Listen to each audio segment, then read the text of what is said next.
అండి. కనుమ రోజు మేము గంగాలమ్మకైతే ముద్ద పెట్టుకున్నాం. కింద పసుపు, కుంకుమ పసుపు మొత్తం కలర్ వేశానులేండి. పసుపు రుద్దలేదక్కడ.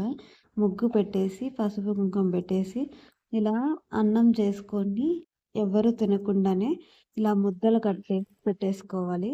ముద్దలు పెట్టేసుకున్న తర్వాత 2 అయితే పెద్దవి చేసింది. 2 చిన్నటివి చేసింది. 2 దీపాల్లాగా చేసింది. అంటే మొత్తం 6 చేసింది మా అత్తగారు. ఎందుకనేది నాకు తెలీదు. ఇన్ని ఎందుకు చేశారనేది. ఫస్ట్ టైమ్ నేను గూడా ఇలా చూడ్డం. మా ఇంట్లో అయితే మొత్తం ఒకే ముద్దగా పెట్టేస్తాం. ఇప్పుడు దానిపైన అవిసాకు తాలింపు పెట్టేసి, ముద్దపప్పు అంటారు కదా! ఆ ముద్దపప్పు చేసింది. చేసి దానిపైన పెట్టేసి, తర్వాత నెయ్యి వేసింది. నెయ్యి వేసేసి ఇంక అంతే అయిపోయింది. నువ్వు ఇంక దీపాలు పెట్టేసేయి అని చెప్పింది. చూసారా అటు సైడు, ఇటు సైడు 2 వైపులా పెట్టాలి. పెద్ద దూది తీసుకొని, ఒత్తి తీసుకొని 2 వైపులా వెలిగించాలంట. 2 వైపులా వెలిగించి పెట్టాను.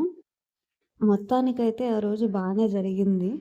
మా బాబయితే టెంకాయ కొట్టిన నెక్స్ట్ మినిట్టే టెంకాయ వాటర్ అంతా తాగేసాడు. టెంకాయ జిప్ప కూడా తీసేసుకుంటున్నాడు. చూస్తారులెండి. ఇలా పూలతో మొత్తం అలంకరించాను గూడా. పెరుగు కూడా వేసిందండోయ్! మర్చిపోయాను. దారం చుట్టింది. ఆ దారం మళ్ళీ ఈవినింగ్ తీసుకొని మన చేతికి కట్టుకోవాలంట. ఆ ముద్దలు తీసుకెళ్ళి వంకలో కానీ, ఎవరు తొక్కని దగ్గర గానీ, లేదంటే ఆవుకి కానీ పెట్టొచ్చంట.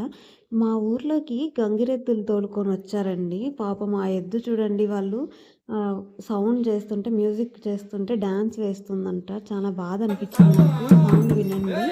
మీకు కూడా అర్థమవుతుంది. చాలా బాధ అనిపిచ్చింది. కాకపోతే వాళ్ళ వృత్తి అది. మనం ఏం చేయలేం కదా!